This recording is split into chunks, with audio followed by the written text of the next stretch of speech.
Então, boa tarde, meu nome é Graziele, sou R1 de Medicina Intensiva do Hospital do Trabalhador, vinculado ao CPET.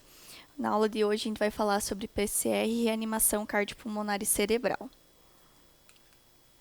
Então, a PCR ela consiste na cessação súbita da atividade ventricular e respiratória úteis, passíveis de reversão.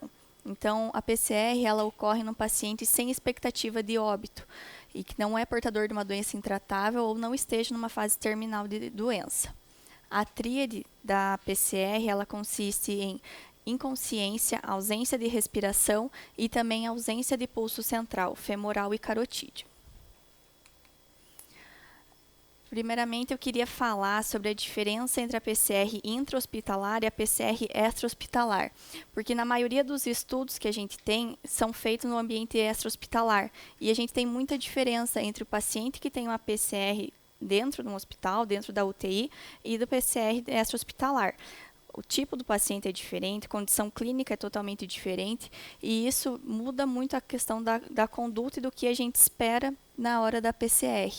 Por exemplo, um fato que ainda tem algumas dúvidas em relação à efetividade é o uso da epinefrina. Um paciente num extra-hospitalar, a gente sabe que o uso da epinefrina é muito bem indicado, mas já num paciente de UTI, por exemplo, que ele já faz o uso de droga vasoativa há vários dias, de uma forma constante, como que a gente sabe se isso é efetivo, se tem a mesma eficiência nesse paciente quanto o paciente no extra-hospitalar?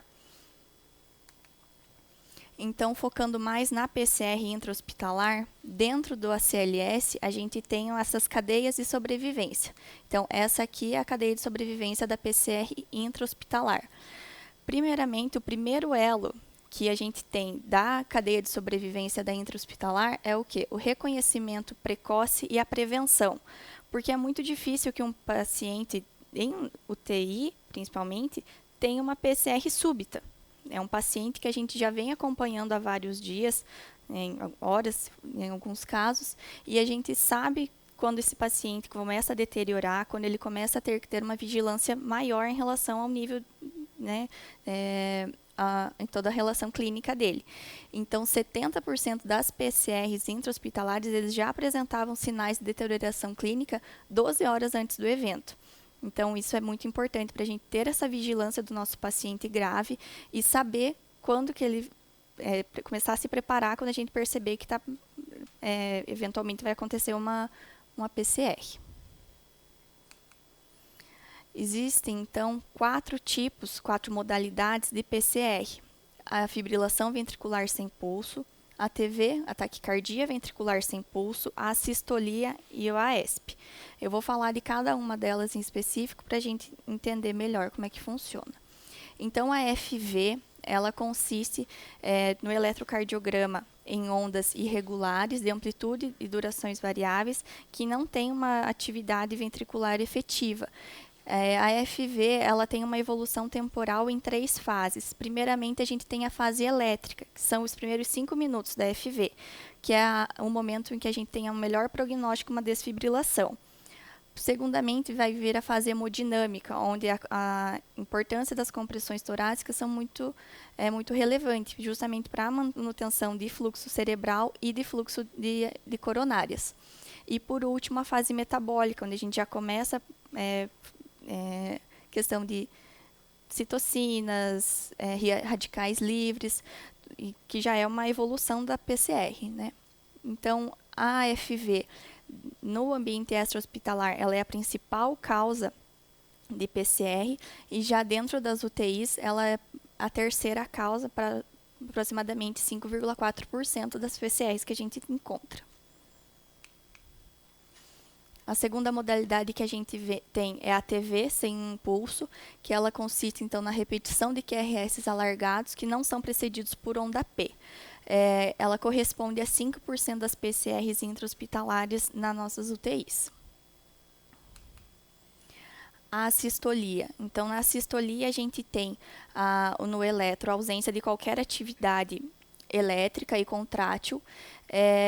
Ela corresponde a 76% das PCRs que a gente tem nas UTIs e é a modalidade, então, mais frequente de PCR que a gente encontra. O protocolo da linha reta é o que a gente tem que fazer para realmente ter certeza que esse paciente está em assistolia, que consiste em aumentar, que é o protocolo cagada, que é checar os cabos, aumentar o ganho e trocar as derivações para ver se realmente esse paciente está em assistolia ou não. E por último, a gente tem a AESP. Então, a AESP ela consiste numa... pode ter ampla variedade de ritmos, mas a gente tem um ritmo elétrico que não coexiste com uma atividade ventricular. Então, o paciente acaba entrando numa atividade sem pulso.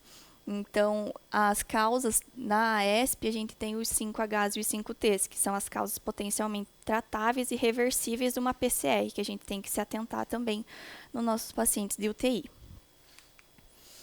Então, primeiramente, o que a gente faz em frente a uma PCR é o BLS, que é o suporte básico de vida. Então, são as condições mínimas e necessárias para acontecer a manutenção ou a recuperação da oxigenação e da perfusão, tanto cerebral quanto coronariana. Então, primeiramente, a gente avalia o nível de consciência. A gente faz isso chamando o paciente em voz alta, normalmente em contato, né, questão de chamar, apertar no ombro e tudo mais, e ver como que é essa resposta. Qualquer nível de resposta, mesmo que seja incompreensível, já é o suficiente para a gente saber que esse paciente não está em PCR, ele já tem o nível de resposta de sistema nervoso central. Após avaliar o nível de consciência e ver que o paciente realmente está inconsciente, a gente chama ajuda e pede o desfibrilador. Daí, na fase subsequente, a gente inicia a reanimação cardiopulmonar. Então, a gente começa as compressões torácicas numa frequência de 100 a 120 compressões por minuto, com uma profundidade de 5 centímetros e lembrando sempre de deixar o tórax retornar totalmente para a gente ter o enchimento das cavidades do coração para conseguir com que as nossas compressões sejam sempre muito mais efetivas, né? E daí, no último passo, fazer a desfibrilação, se for indicado, então, se for o ritmo do paciente. Então, aqui eu trouxe o fluxograma do ACLS em relação à PCR. Então, a gente identifica a PCR, inicia as manobras de ressuscitação e a gente coloca o desfibrilador. A partir do que a gente vê no desfibrilador, a gente vai ter uma divisão do nosso atendimento entre os ritmos chocáveis, que no caso é a FV e a TV sem pulso, ou nos ritmos não chocáveis, que seria a sístole e a AESP. Então, falando especificamente da FV e da TV sem pulso. Então, tendo identificado uma fibrilação ventricular ou taquicardia ventricular, a gente vai fazer o choque. O choque pode ser 360 joules se a gente tiver um aparelho monofásico ou 200 joules se for bifásico. Então, a gente identifica o padrão da parada, faz o choque e reinicia a ressuscitação, as manobras de ressuscitação. Após 2 minutos, a gente reavalia o ritmo novamente e vê se o paciente permanece num ritmo chocável ou se ele teve uma alteração do ritmo dele. Então, se ele foi para um ritmo não chocável. E, tendo a manutenção do ritmo chocável, a gente reinicia, faz o choque, reinicia as manobras e aí a gente começa com as doses de epinefrina. Então, as doses de epinefrina, a gente faz 1 miligrama a cada 3 a 5 minutos. Normalmente, a gente padroniza a cada 2 ciclos para ficar a cada 4 minutos, ser mais fácil a gente ter esse controle. A gente já tem que começar a considerar uma via aérea avançada, fazer capnografia e aí a gente continua as manobras de ressuscitação. Então, a cada 2 minutos, a gente vai reavaliar o ritmo, ver se é chocável ou não. Se for chocável, aplicar o choque novamente, e assim sucessivamente. No segundo ciclo, a gente já pode fazer a amiodarona ou a lidocaína. Então, normalmente, a dose que a gente usa de amiodarona na primeira é um bolus de 300 miligramas e, posteriormente, se a gente precisar refazer, é 150 miligramas daí que a gente usa. Então, aqui é um resumo, basicamente, da questão do suporte avançado de vida, onde a gente tem, precisa de choque, então faz o choque, faz a RCP, faz tratamento medicamentoso, verifica o ritmo a cada 2 minutos, que assim a gente vai evoluindo na questão da ressuscitação. No caso da sistolia ou AESP, então a gente vê, o paciente está em parada, avalia, vê que é um ritmo não chocável. Então, a gente vai fazer epinefrina imediatamente e vai começar as manobras da RCP. Também, a cada 2 minutos, a gente reavalia o ritmo, vê se mudou o padrão do ritmo ou não. Se não é chocável, continua com as manobras e a cada 4 minutos a gente vai usar, então, 1 miligrama de epinefrina também. Se mudar o ritmo, então, volta para aquele fluxograma da TV ou da FV sem pulso. Então, dentro da sistolia e da AESP, a gente tem as causas reversíveis que a gente sempre tem que buscar nos nossos pacientes, que são os 5Hs e os 5Ts. Primeiramente, falando dos Hs, então a gente tem a hipovolemia, que a gente vai tratar basicamente com volume, a hipóxia com oxigênio, ver se vai precisar de uma via aérea avançada, ou como que a gente vai fazer esse aporte de oxigênio para o paciente. A hipo e hipercalemia, então no tratamento da hipocalemia a gente faz uma reposição com cloreto de potássio e já na hipercalemia a gente vai usar o bicarbonato de sódio para fazer essa melhora do quadro. O H+, que corresponde então à acidose metabólica, que a gente vai usar para tratar o bicarbonato de sódio também, e no caso de hipotermia a gente vai ter que fazer o reaquecimento desse paciente. Nos T's, a gente tem primeiramente o tamponamento cardíaco, que o tratamento é pela punção pericárdica. O tromboembolismo pulmonar e a trombose de coronária, neles a gente já sabe que o uso de fibrinolíticos, eles não agregam nada de eficiente para o paciente. Então, o nosso objetivo do tratamento é apenas a reversão da PCR mesmo. Fibrinólise não vai adiantar, não vai mudar o desfecho desse paciente. No pneumotórax hipertensivo, então, é a drenagem de tórax. E no caso das intoxicações por drogas, a gente vai utilizar os antagonistas. Se for uma intoxicação por opioide, a gente usa o naloxone. Nos antidepressivos tricíclicos, a gente usa o bicarbonato de sódio, beta-bloqueador, o glucagon, e no bloqueador de canal de cálcio, a gente vai usar o cálcio iônico. Então, assim, uma coisa que eu achei importante da gente falar, porque a gente fala muito de gerência na parte de medicina, principalmente na nossa parte médica, dentro da UTI. Então, normalmente, o médico ele assume uma função de líder na PCR. Então, como líder, ele tem que fazer alguns feedbacks do que está acontecendo naquela situação. Alguns feedbacks que a gente tem que dar imediatamente, porque melhora o prognóstico, melhora o desfecho da cena, que é a frequência das compressões torácicas, a profundidade que está acontecendo essas compressões e o retorno, se eles estão deixando de ter o retorno total do tórax do paciente. Tem alguns feedbacks que a gente pode dar depois, que durante aquela situação não vão ter não vão conseguir fazer essa aceitação, né, de fazer essa melhoria que a gente está falando. Então, depois, conversa e adequa às outras situações. Por exemplo, as pausas durante a ressuscitação, demora muito para fazer medicação, demorou muito para entubar, demorou muito, não pode ter essas pausas, então tentar otimizar essa questão de quanto tempo fica de pausa, e também as questões de ventilação. A pressão que coloca no ambu, a frequência que está fazendo caso da ventilação, tudo isso é uma coisa que a gente pode conversar depois com a equipe para tentar adequar. Então, quando acontece o retorno da circulação espontânea. Então, a gente vê isso quando tem pulso e pressão arterial, quando tem um aumento abrupto e prolongado na pressão de expiração do CO2, então, maior do que 40, a gente já sabe que o paciente está com a volta de circulação espontânea, ou no caso do paciente que tem PAM, quando a gente começa a ver que tem onda PA espontânea na questão do monitoramento. E por último, eu queria falar sobre quando que a gente encerra os esforços de uma PCR, quando a gente numa RCP no caso, quando a gente opta por parar então os esforços. Então, normalmente é o tempo de PCR ou o tempo que esse paciente ficou em PCR até o início das manobras. Isso importa muito para a gente saber o prognóstico do nosso paciente, as comorbidades do paciente, o estado preparado do paciente, o quanto esse paciente já estava debilitado, né? Dentro da UTI a gente sabe que tem muitas situações que a gente vê isso. O ritmo de parada inicial também é muito importante para o prognóstico do paciente, e também se a fração expirada de CO2 é menor do que 10 depois de 20 minutos de uma RCP de alta qualidade. Isso também indica um mau prognóstico e também já é um indicativo assim que a gente pode fazer o encerramento dos esforços da RCP. Aqui são as referências que eu usei. E é isso.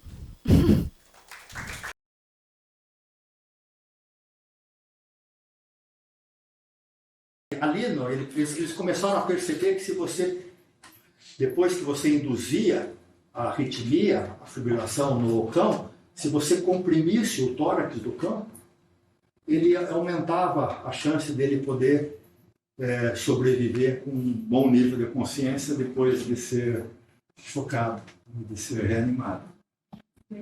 Então, uma descrição na qual ele, os outros são da área de saúde, mas ele todos, e é de 1960.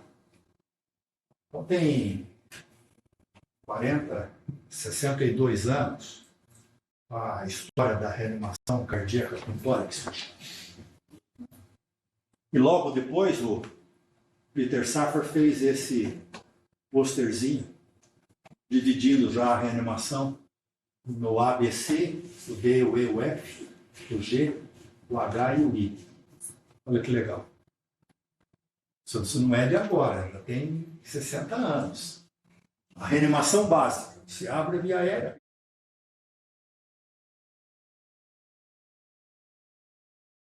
Você precisava de ter primeiro um sangue oxigenado para depois comprimir. A gente viu que é possível subverter um pouco essa ordem, eu já vou falar sobre ela. Essa é o básico. O avançado traz o sistema de saúde para perto do doente. Pega a veia, faz epinefrina, faz um eletrocardiograma e líquidos. Aqui desse B. Então, vocês fazem com 1964. E depois que o doente tem recuperação da circulação espontânea, não antes, teve recuperação da circulação espontânea, ele vai para a UTI. A gente precisa também de divulgar essas coisas, né? Quantas vezes eu fazendo plantão dentro do hospital de clínicas, na década de 80, na década de 90, na UTI alguém batia na porta, já teve parada, e entrava por dentro para reanimar dentro da UTI. Quer dizer, isso deve acontecer em muitos lugares ainda. Mas a reanimação deve ser feita no local onde o doente teve a parada. Teve o retorno da circulação espontânea, ele vai para a unidade de terapia intensiva. É claro que se ele já tiver na unidade de terapia intensiva, ele já está lá. E aí você avalia a causa, 5Hs, 5Ps, isso vale tudo, você já começa a fazer isso já aqui, né? Principalmente se você estiver dentro da UTI. Né? Hipotermia, que a gente não faz mais, e depois é suporte às disfunções orgânicas.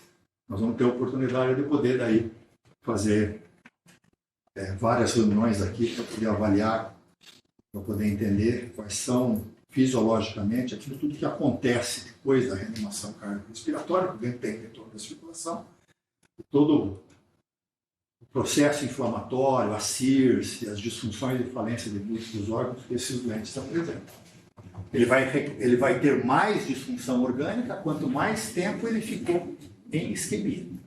Quanto mais cedo ele foi recuperado, menos disfunção orgânica ele vai ter, melhora do nível de consciência, melhor nível de consciência ele vai ter quando você recuperar. Ok, até agora, algumas coisas assim, para ressaltar do que a Grazi falou. Parada cardíaca fora do hospital geralmente é elétrica. Então, geralmente é uma arritmia, uma taquicardia ventricular sem pulso ou fibrilação ventricular. O que salva vidas? Choque. Desfibrilador. Okay? Dentro do hospital, não é a nossa realidade. Pode ser que numa unidade cardiológica, volta e meia você tenha isso. O que vocês veem mesmo é parada cardíaca como resultado de uma disfunção e falência de múltiplos órgãos, não reanimado, geralmente, ou a sistolia. A sistolia, qual é a principal causa da sistolia? Hein? Cabo errado. O cabo errado. Cabo errado, muito bem, reveja os cabos. Mas o dente está em parada, está em morte. Dentro do hospital é muito comum, vocês devem ver isso muito frequentemente. Mas a causa mais comum é hipóxia tecidual, hipoxemia. a dificuldade da via aérea. Né? Aquele doente que você tem que entubar, às vezes está com dificuldade de entubar e o dente vai fazendo bradicardia. A melhor forma de poder prevenir isso é aprender a usar o doente, abrir a via aérea, ter calma, faz uma boa oxigenação, faz uma tentativa de fazer uma intubação, no máximo 30 segundos, não deu certo, volta o doente para o básico outra vez, ceda um pouquinho, né? Mantenha um bom ambu, uma boa máscara. Vocês vão ver isso no centro cirúrgico. Alguém está fazendo anestésio aqui? A gente não roda agora. Bem, vai começar no próximo? Não, é que esse ano a gente não faz. Ah, vocês vão fazer no ano que vem? É. Ah, mas vocês vão ver, o anestesista fica às vezes 20 minutos, 30 minutos, ambusando o doente. Né? Com calma, desde que você tenha calma. Tenta uma segunda vez, não conseguiu, a mão vai pesar. Pesa para mim, pesa para todo mundo, chama alguém mais experiente. Mas não deixa esse doente, porque senão ele vai bradicardizando e para. Para geralmente em assistolia. Aí difícil de recuperar. Né? Ou ele para em AESP. Quando ele para em AESP é uma benção. Porque a AESP, de um modo geral, tem um pouco de fluxo. É uma atividade elétrica sem pulso, mas não sem fluxo. De modo geral, esse doente tem um baixo fluxo. E esse baixo fluxo mantém uma certa oxigenação. O que você tem que fazer? Tem que fazer as compressões para acrescentar fluxo. O doente, você fez o diagnóstico com morte clínica e está inconsciente. Ele não tem fluxo para poder manter consciência. Mas talvez tenha um pouco de fluxo para poder manter um pouco de integridade. Isso te dá mais tempo. Né? E de você daí fazer rapidamente a avaliação dos 5 Hs, dos 5 Ts, que é isso que vai, no final das contas, salvar o doente. Hipovolemia é uma causa frequente, pneumotórax, né? Um tamponamento cardíaco, as intoxicações, as alterações de potássio. Essas que são as mais comuns. Né? Diga mais alguma aí. Acidose, né? Okay. Vai chegar um dia que eu vou dizer para vocês. Vocês já fizeram bicarbonato para acidose? Já? Não? Ele já disse que já. Você sabe que eu acho que eu nunca fiz bicarbonato na minha vida por causa dessa coisa. Provavelmente eu estava errado. Uma coisa que eu quero mostrar para vocês, isso aqui é o clássico, né?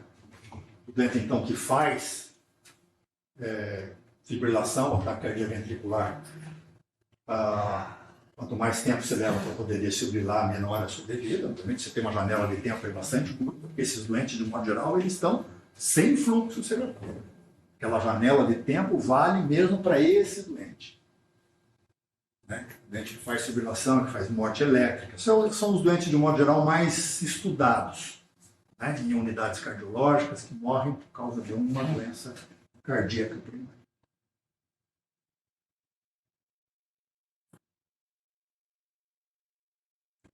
Uma outra coisa que eu quero mostrar para vocês é isso aqui. É isso aqui, ó. Isso aqui é uma monitorização de um doente durante a reanimação cardiorrespiratória. Então, essa daqui é a pressão arterial, é uma linha arterial. Essa daqui é a pressão média na aorta e a pressão média no átrio direito. Então, quando o doente faz parada cardiorrespiratória, o que acontece com a pressão arterial? Ela vai caindo. Ela leva mais ou menos 1 minuto e meio, 2 minutos. Praticamente você equaliza a pressão na aorta com a pressão no átrio direito. Perde completamente o fluxo. Tá? Então não cai de repente. Ela leva 1 minuto e pouco e equaliza. Quando você está com o doente, tem uma linha arterial e você começa a fazer reanimar, a hora que você comprime, a pressão arterial vai para quanto? Para 100, 120, 130 de sistólica durante a compressão. Quando você descomprime, a pressão diastólica cai para próxima da do átrio direito. Porque quando você faz a parada, a hipófise tecidual que rapidamente se instala, faz com que se abram os esfíncteres pré-capitulares. E o dente vasodilata no máximo. Né? Então isso faz sentido. Como aquilo que mantém a pressão diastólica é vasoconstrição periférica, durante a reanimação cardiorrespiratória, durante a compressão, a tua pressão sistólica sobe, mas a tua pressão diastólica cai para 10, 12 milímetros. Isso faz com que a tua pressão arterial média gire em torno de 25, 30 mais ou menos. É uma pressão muito baixa para poder ter fluxo. Por isso que o estudante não pode ficar muito tempo sem ter retorno da circulação espontânea. Porque o fluxo durante a reanimação cardiorrespiratória, de um modo geral, ele é baixo. Okay?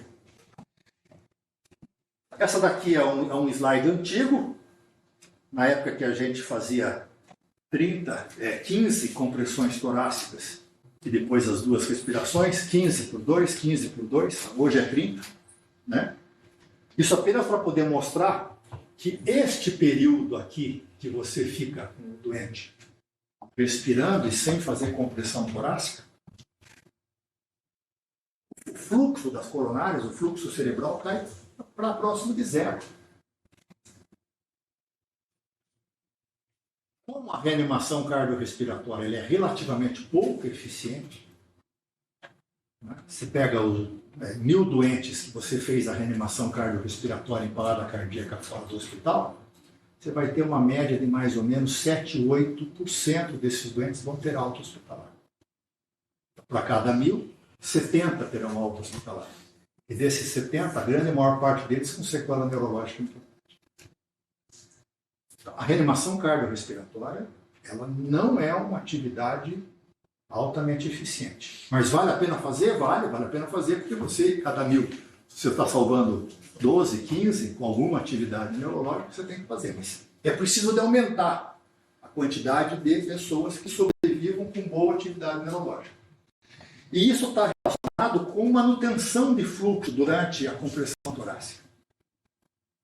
Por isso que, ao longo do tempo, as compressões torácicas foram cada vez aumentando mais e se tornando cada vez mais importantes do que a respiração, do que o AB. Se você pega um doente que está andando no shopping, ele faz uma parada cardiorrespiratória e ele tem uma PaO2 de 80, ele leva mais ou menos uns 5, 10 minutos para poder cair de 80 para 50, 45 mais ou menos. Então ele tem uma janela de tempo que você não precisa de fazer o boca a boca, não precisa de fazer ventilação. Ele tem uma boa oxigenação ainda agora. Então, o mais importante para esse doente que faz parada cardíaca fora do hospital é iniciar compressão torácica rapidamente. Okay? E compressão torácica sem parar muito tempo. Então, a gente começou com 5 para 1, 10 para 1, 10 para 2, 15 para 2, hoje nós estamos em 30 para 2. Né? Por quê? Porque é fundamental que você não pare de fazer compressões torácicas, porque as compressões torácicas fazem com que você aumente a pressão de perfusão na coronária.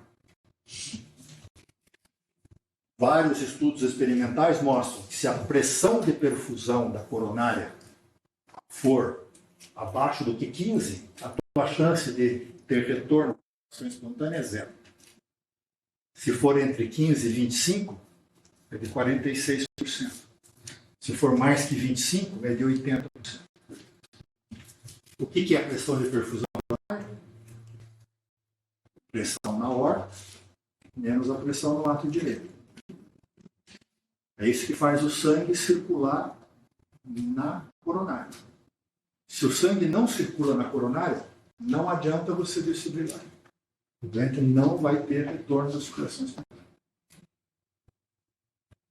Fácil de entender, não é? Então, se ele precisa de pelo menos 25, e cada vez que eu paro de fazer a compressão, essa diferença se estreita, eu posso ficar dando choque o quanto que eu quiser e ele não vai ter retorno. Portanto, a janela de tempo é pequena. A janela de tempo é menor para os doentes que têm a fibrilação ventricular e taquicardia ventricular sem pulso. Ela é maior para quem tem AESP, porque quem tem AESP ainda tem um pouco de fluxo. Né? Aqueles doentes que fazem ritmo chocável, quanto mais cedo você desfibrilar, melhor. Não pare de fazer compressão torácica eficiente, jamais. Mesmo quando estiver no 30/2, são 2 baforadas, rapidinho, ou ambu, e volta a fazer compressão torácica eficiente novamente. Uma vez que o doente entra no tubo orotraqueal, você não para de comprimir mais. Para de comprimir só na hora de fazer choque. Um choque a cada 3, 5 minutos, 1 miligrama de adrenalina